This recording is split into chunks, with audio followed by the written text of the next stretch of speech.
नमस्कार बच्चों, आज मैं आपके सामने उपस्थित हूँ एक छोटी सी कहानी लेकर। प्यारे बच्चों, आपको तो पता ही है, कहानियाँ हमारे लिए बड़ी प्रेरणादायी होती हैं, सीख भरी होती हैं।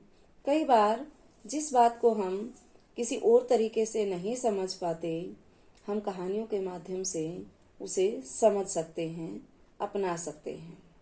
तो आइए आज मैं आपको एक कहानी सुनाती हूँ। एक बार की बात है, एक आदमी राजा के दरबार में 2 रत्न लेकर पहुंचा और उसके पास वो 2 रत्न कौन से थे? एक हीरा और एक कांच का टुकड़ा।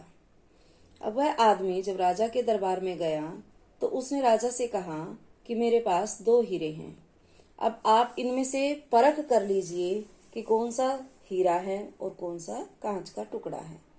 यदि आपने सही बता दिया तो यह हीरा मैं आपके खजाने में दे दूंगा, और अगर आप नहीं बता पाए तो इसके बदले में मैं 5000 स्वर्ण मुद्राएं आपसे ले लूंगा। राजा इस बात से सहमत हो गया और राजा ने अपने सभी दरबारियों से कहा कि इसकी परख कीजिए, लेकिन कोई भी दरबारी इसकी परख नहीं कर पाया और राजा को 5000 स्वर्ण मुद्राएं देनी पड़ी। इसके बाद वह आदमी उस हीरे को लेकर और उस कांच के टुकड़े को लेकर किसी और राजा के पास गया।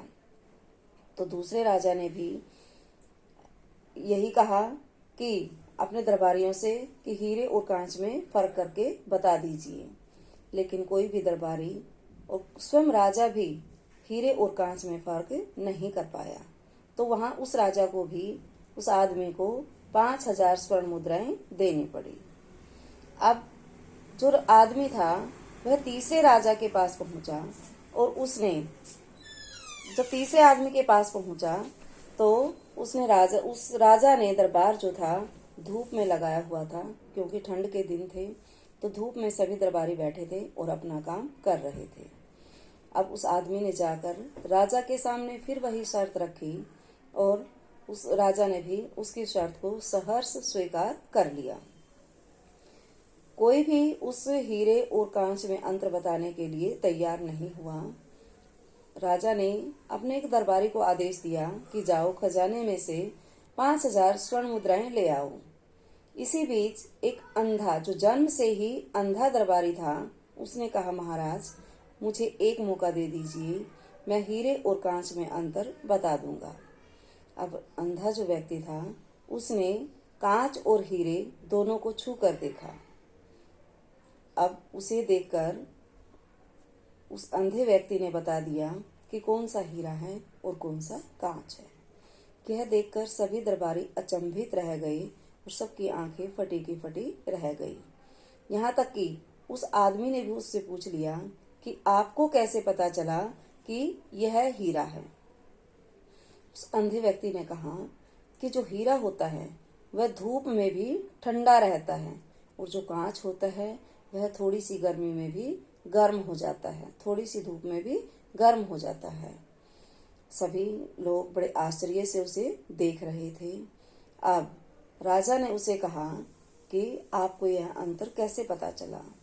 तब उस अंधे व्यक्ति ने कहा कि मुझे इसकी परख है कि जो सच्चा हीरा होता है वह गर्मी में भी ठंडा रहता है, और जो कांच होता है वह थोड़ी सी गर्मी में भी गर्म हो जाता है। तो किसकी तरह है? हम मनुष्यों की तरह हैं। यदि हम थोड़ी सी भी सफलता प्राप्त कर लेते हैं तो हम क्या हो जाते हैं? गर्म हो जाते हैं, अपना स्वभाव छोड़ देते हैं। ठीक है, तो प्यारे बच्चों, आपने क्या करना है? हीरे की तरह बनकर बिल्कुल ठंडा रहना है। यदि थोड़ी सी भी उपलब्धि हो जाती है तो आपको शांत बने रहना है। अगर आप शांत बने रहेंगे तो निश्चित रूप से आप हमेशा सफल होते रहेंगे और अपने प्रगति के पथ पर आगे बढ़ते रहेंगे। तो हमें किसकी तरह बनना है? हीरे की तरह, ना कि कांच की तरह। आप सबको कहानी जरूर पसंद आई होगी। आज के लिए धन्यवाद।